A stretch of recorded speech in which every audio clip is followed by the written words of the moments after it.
Okay, for my instructional design project, I was looking at appropriate interventions for grade 1 fluency. As a grade level, we had just completed the winter DIBELS testing, and we took a look at what students were meeting the benchmark, how students were doing who are currently in interventions in Tier 1, Tier 2, or Tier 3, and what students are not progressing as we expected. In looking at the students who were not progressing as we expected, we took a look at our Data Service Center, which gives us our beginning of the year students and ranking them by their composite scores, and then the mid-year students. So looking at this first group of students, these are our special education students who have plans in place.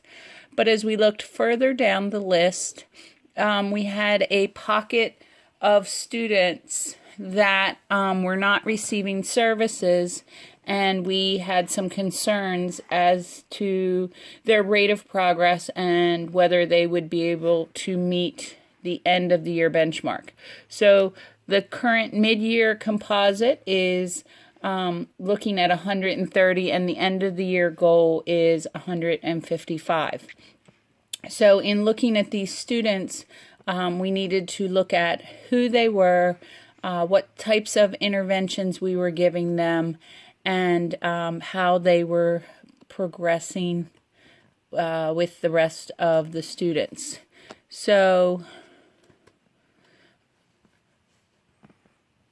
we then, again, looked at what tier they were in.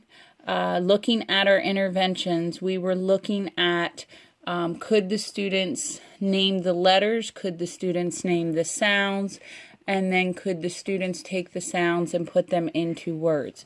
So we were targeting their interventions specifically to their area of need.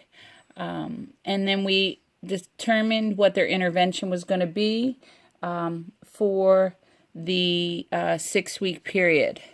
As a school, we meet and we have data meetings with our teachers, and this type of data meeting provides a great opportunity for our teachers to get together and discuss the needs of our students and what interventions they're getting and what we can do in addition. We also then look specifically at our students' progress monitoring. So for example, this gave us the data for the winter benchmark. But if I look at a specific student, I can get a lot more information. First off, what type of grouping the student is in, whether they are Tier 1, Tier 2, Tier 3. As you can see, this is a student who has gone from a Tier 2 intervention to a Tier 3 intervention. And then we're considering what does that look like and what does that mean. So we look at this student's weekly progress monitoring. So for example, looking at this graph, we are looking at a student who we have increased his level of intervention, and he is demonstrating pretty consistent progress. This is looking at his nonsense words. So to be able to take unknown words and put them into a context to sound out a word. So the spring benchmark is here. So what we are looking at is the rate at which he is going to see if he will meet the trajectory for spring and his level of progress.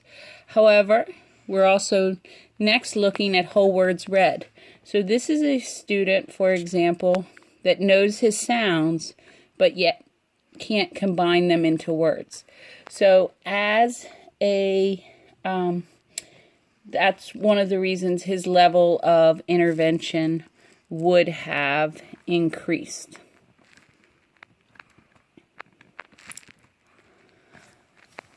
So when we're looking at the students, and looking at this project, it was a reflection on what are we doing, what is the strategy, and providing that direct intervention. So we were looking at the overall composite score, nonsense words fluency, and in the student example I just gave, that was an area where that student's strength was, whole words read, and then we're looking at oral reading fluency because we are looking at our first grade, and so by the end of the year they need to be readers. We are working with good instructional strategies. We are monitoring student data. So, we looked first at the grade level data where we were looking at the beginning of the year and middle of the year, but then we looked specifically at individualized student data where we are monitoring weekly data. And we're planning as a team for student growth. We are all working to find strategies that work for our students.